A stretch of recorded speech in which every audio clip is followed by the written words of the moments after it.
everyone, it's Michelle Caruana from Play Cafe Academy, and I am wearing my favorite Christmas sweater today. It says Baham Pug. I have two pugs. I love pugs. I love Christmas and the holidays. But today I wanted to talk about a really important topic, which is maximizing the profitability of your holiday events and really not even increasing profitability as much as increasing your ticket price by increasing your perceived value. Because I don't know about you, but when I was an indoor playground owner, I would have much rather done one or two or maybe even three really well executed premier events that were $35 or $40 a ticket per child, not per person. We usually didn't charge for adults, but they would be the higher ticket events than doing 15 or 20 lower ticket events. That was just how we operated as a smaller space. We weren't able to have this huge capacity like a lot of other places like convention centers or community centers like that could have. So we focused on the more premier, upscale, higher ticket events. And that was just more enjoyable for us. It was more conducive to our space. And it was just more profitable for us as a business. So this is going to differ from business to business. But today I'm going to talk about some tips I have for increasing your perceived value and therefore increasing your ticket price.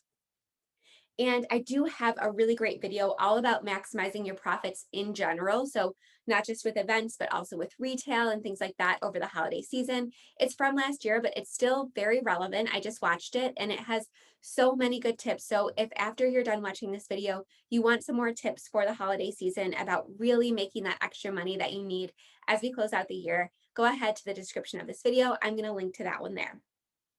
But this is something that we talked about in a Playmaker Society coaching call. And if you're not a member of Play Cafe Academy or Play Cafe Academy, you can also sign up in the description of this video. But we just did a coaching call with all of the current owners. And something that's always hot on our minds is how to execute better events. And right now, because we're approaching the holidays, it's all things holiday. So regardless of what you celebrate, regardless of what type of events you're going to do at your space, these are going to be able to bridge across all of those different holidays, all of those different belief systems. All right, so my first tip of increasing the ticket price for your event by increasing the perceived value is to allow kids to get messy. Now, if you're a current indoor playground owner, this might make like your blood run cold for a second, but I promise you, parents are willing to pay a premium price for allowing them to do things in your space that they wouldn't normally be able to do at home or that parents wouldn't want them to do at home. And luckily for us as business owners, we're able to take a little bit more precautions that people at home might not necessarily have. So, for example, we can cover our tables in table covers. We can provide smocks. We can provide hand washing sinks and things like that. Stuff that's generally not readily available or stuff that parents would have to take a long time to set up. So, by taking that off of their hands, by allowing kids to get messy in your space rather than at home, parents absolutely love that. And honestly, there is nothing more fun to me than watching a bunch of kids have fun with shaving cream or paint or Play Doh or kinetic sand or something like that that they wouldn't be able to normally experience. And even more so than that, there's really nothing better than watching the relief rush over a parent's face, knowing that they're going to get a wonderful art project or a wonderful experience for their child without having to, again, do all of that prep work themselves with wrapping the table and putting the smocks out, or maybe even buying a smock if that's not something that they have. Or clean up after. Taking that off of their hands is something that parents are definitely willing to pay for in my experience. And especially when it comes to like holiday crafts or those Pinterest crafts that you see, where you're doing the handprints or the footprints or something like that. There's all of this pressure right now, whether it's due or undue in your opinion, to be that perfect Pinterest parent. And unfortunately, in practice, it's very difficult, especially if you have multiple children, or especially if you, again, don't have these precautionary measures set up at your house. It can be very difficult. And we still want all of these amazing keepsakes and gifts to give out, but we don't necessarily want to have them in our home. So allowing kids to get messy in your space is definitely, like I said, something parents are willing to pay for. Now, I do have a few tips about executing this strategy based on my experience. And Michelle from the Treehouse over in Albion, New York, was able to give me some great tips as well. So this is kind of a conglomeration of my tips and her tips. So number one is always have a structure to your events. This is just another tip kind of wrapped into the messy tip about increasing the perceived value of your event. If it is structured, it is generally going to be more organized. Parents are going to have a better time.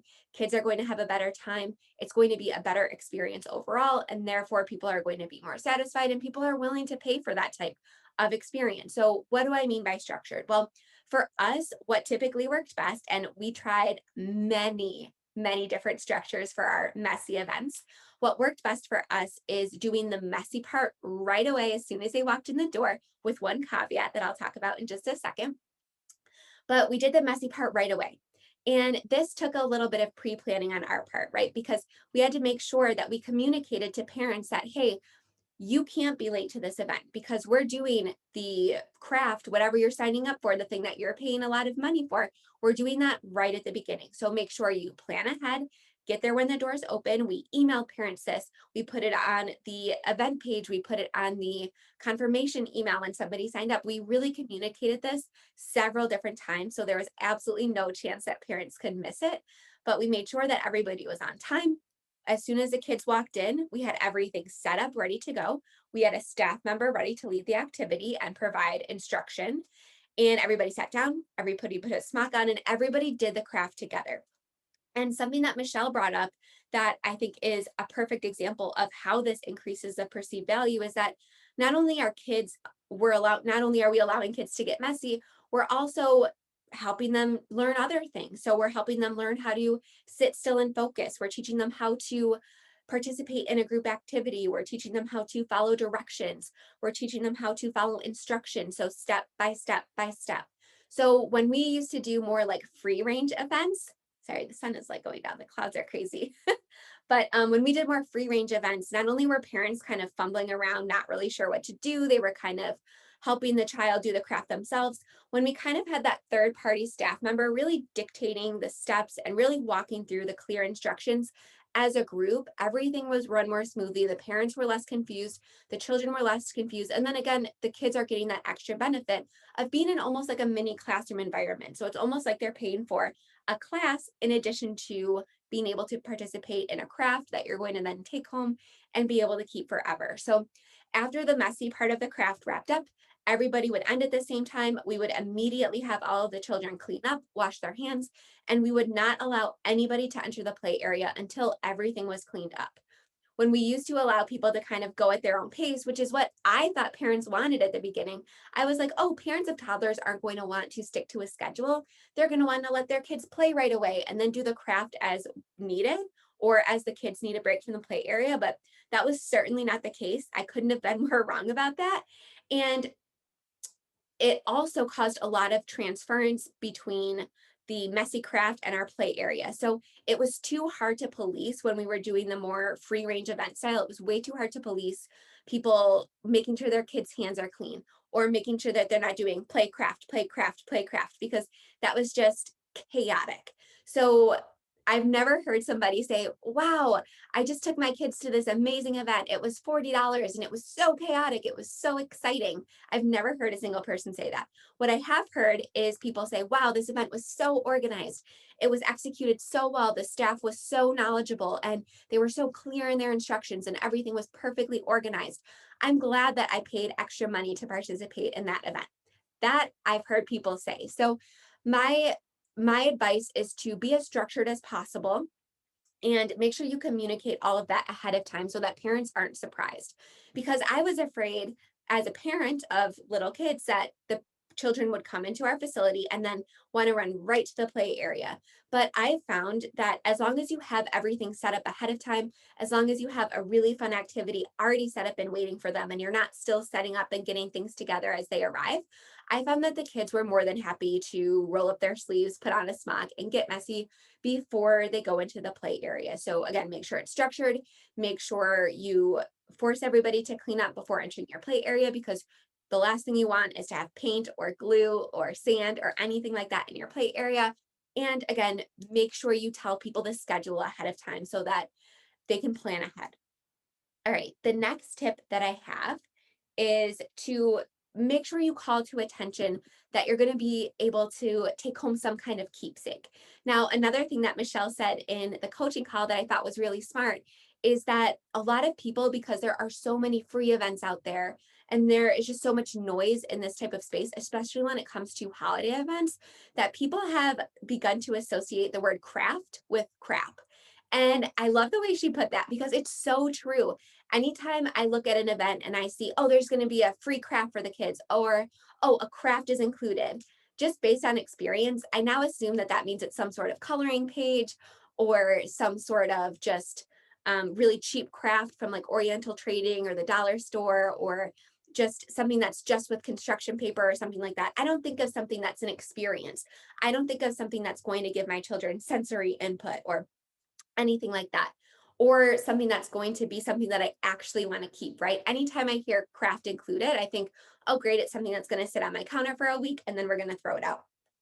But when you say keepsake, just by changing up the verbiage a little bit, it's really upping that perceived value, and people are willing to pay a little bit more for it. And obviously, you want to always make sure you're delivering on your promise. So if you tell people they're going to get to make a keepsake to take home, make sure you're providing premium materials, make sure you're providing that extra experience and instruction and things like that. So some great keepsake ideas for the holidays are those handprint and footprint art. There are so many different ideas on Pinterest for this, but when done well, I think it can be really great. And again, parents are willing to pay for that, not only allowing your kids to get messy, but also being able to keep that forever. So don't do it on paper. Spend a little bit of extra money to buy some canvases on Amazon. They're really not expensive. And it can just, again, up the value in people's eyes and allow you to charge a lot more for the event, a lot more than the price difference between a canvas and a piece of paper. I promise you that. So again, buy premium materials, make sure you're delivering on your promises. And another great idea for keepsakes are doing clay handprints. So maybe not paint, maybe you can do clay and then punch a hole in it and make it into an ornament. Or what we did previously is we had a bunch of different pom-poms and the crinkle paper and little trinkets and things. And I purchased a bunch of clear ornaments on, I think it was Amazon or Oriental Trading, I can't quite remember. But we had children kind of build their own ornaments.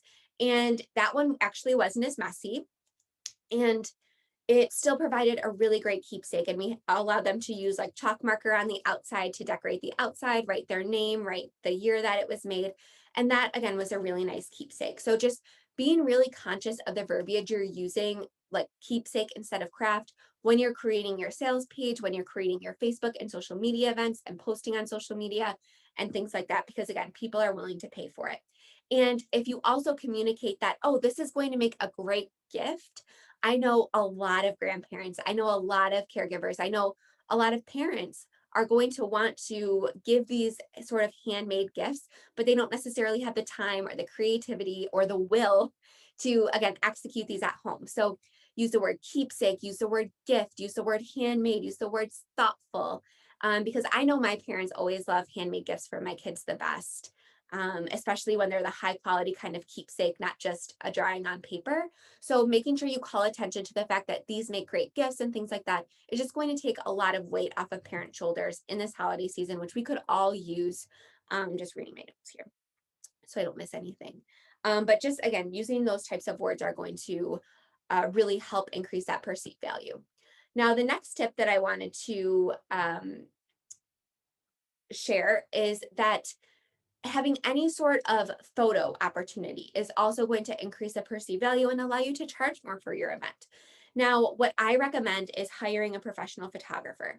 Now, I know that this can be really cost prohibitive, especially if you're brand new in business, but I have definitely found ways to either find a local photographer who is just starting out, who's maybe willing to work at a bit of a discount because they know they're going to get so much exposure from this event. Now, I do not agree with asking people to work for free for exposure.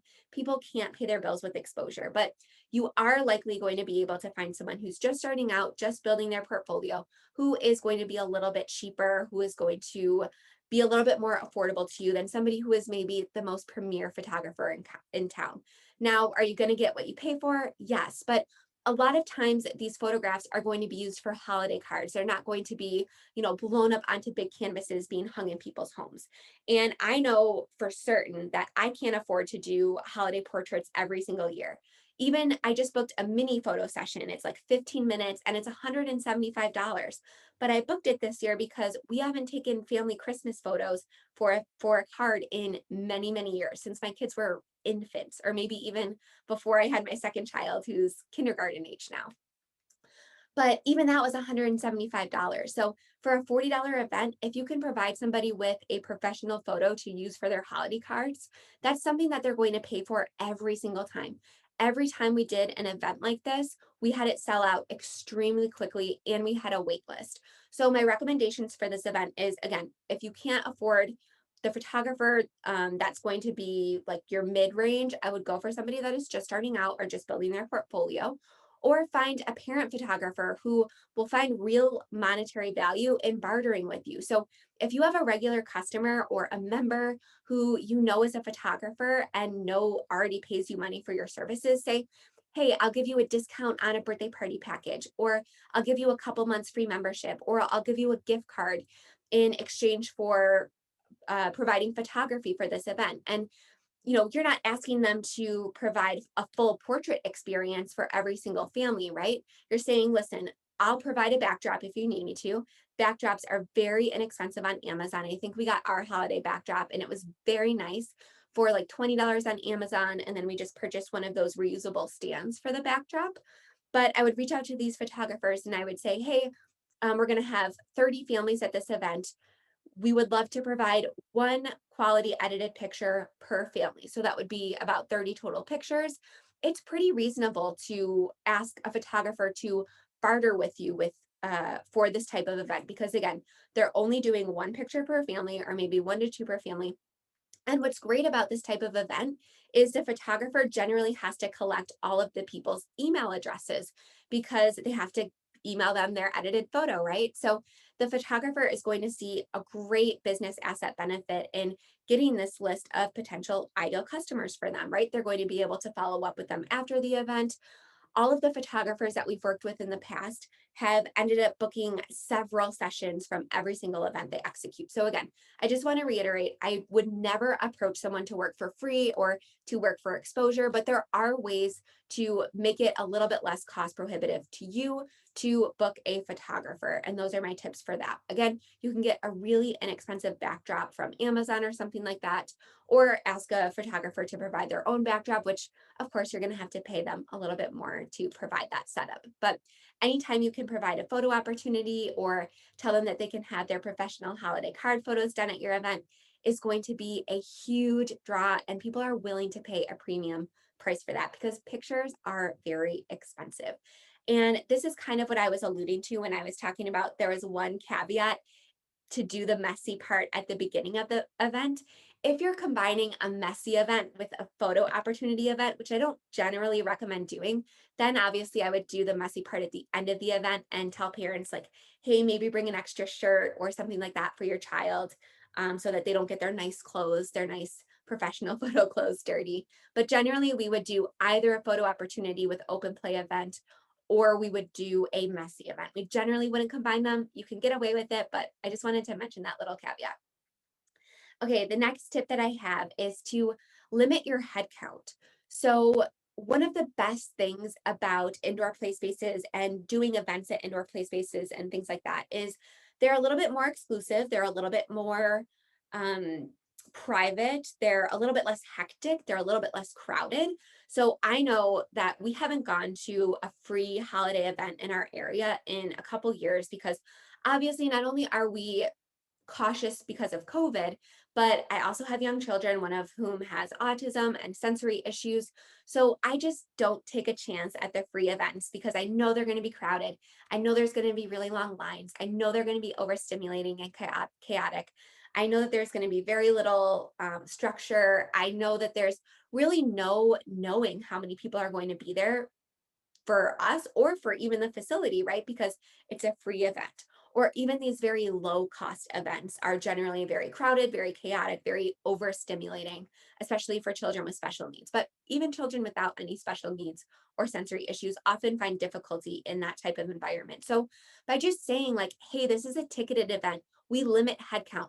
We do not overcrowd these events. We do not sell too many tickets. This is going to be a nice, relaxing opportunity to spend time with your family and just take a break from the pace. We actually played like classical music during all of our holiday parties, and things like that. We just made sure that we let people know, like, hey, we limit headcount and we're very thoughtful about it. We don't want the environment to be overstimulating. We are the opposite of all of those, kind of community center events.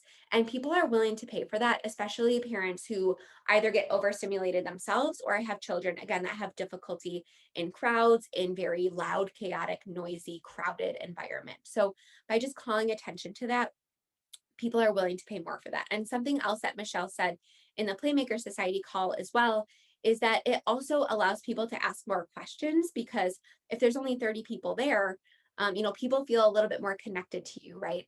They feel like they can ask questions. And something that Michelle's mentioned is that her holiday events are selling out really, really well because people are able to say, like, hey, do you know if Santa is vaccinated? Do you know Santa? Do you know if he's willing to wear a mask?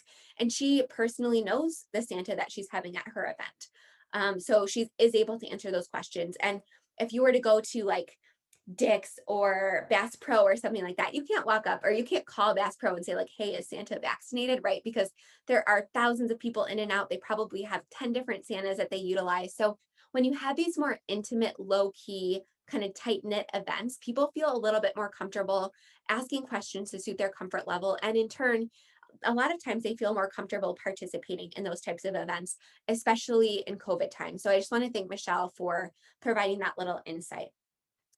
So I think that's really important. And the same tips for a Santa or something like that goes for finding a photographer. So there are ways to barter or find somebody that is maybe just getting started to make it a little bit less cost prohibitive to you. But again, I found that whether we have Santa or whether we don't have Santa, again, our events always sold out around the holidays. You just have to be really strategic about how you position the event. Because I know a lot of people that are just getting started in business just can't afford $100, an hour Santa. A good alternative would be a write letter to Santa's event or something like that. So the kids can come, they can get their photo taken, the parents can check that item off their to-do list, and then the kids can write a really nice letter to Santa. Maybe you can decorate cookies. There are really great ways to involve Santa in your event without actually paying for a character, even though, of course, character events are extremely popular, and I would not sleep on the opportunities or the profitability possibilities when it comes to character events. But if it's just not in the cards this year, there are other ways to still increase, again, that perceived value by including those types of characters without actually hiring them.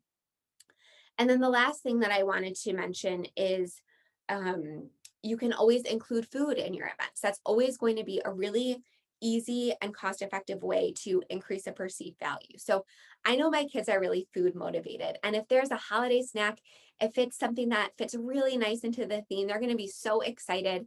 And it's going to be a great way for me to kind of incentivize them to, like, hey, you have to wash your hands or else you can't have your snack or something like that. So my kids are very food motivated. So anytime there's a snack or there's a goodie or something like that, I know that it's going to be a huge hit with my kids. And you can buy these things in bulk. You can partner with a local restaurant. You can partner with a local bakery. Something that a lot of the play space owners in Playmaker Society were saying is that they love doing these little holiday goodie bags or themed treats or cookie decorating or something like that. And something that we can provide as play space owners in more boutique type spaces that these big, huge events that have hundreds or thousands of people coming through them is we can be really thoughtful when we're creating these goodie bags or creating these treats. We have the time and we have the resources because we're charging more to make the events really aesthetically pleasing and really cohesive, which I know parents in my area really, really love. They love a good Instagram opportunity. And it's more exciting for the kids too. If you're just handing out bags of goldfish crackers, it's not going to be as exciting as if you have a really thoughtful, well executed holiday treat. Like if you were to partner with a local bakery to do candy cane cookies or dipped marshmallows or something like that, right? So everybody loves a nice cohesive theme, and that's just another way to up the perceived value and then therefore charge more for your event is have a really nice themed treat or goodie bag that people can walk away with and take pictures of. All right, I hope you enjoyed this video about increasing the value of your holiday events and therefore being able to charge more. But again, if you would like more information on my holiday tips and how to increase revenue this time of year, something that we would all like to do as place-based owners, I talk about retail, I talk about selling memberships, I talk about Black Friday, I talk about all that good stuff. I have another great video on this topic that I will link under this video. But if you have any questions about the holidays or any topic in general that you'd like me to cover, I'm always looking for new things to talk about. So please comment. I love engaging with you guys in the comments, and I get my best inspiration from you guys. So don't forget to subscribe to my channel. If you haven't yet, I put out a new video every single week. And I do have a second YouTube channel where I talk more about marketing specifically. And that is also linked in the description of this video. All right, have a great day, guys. I'll see you here next week.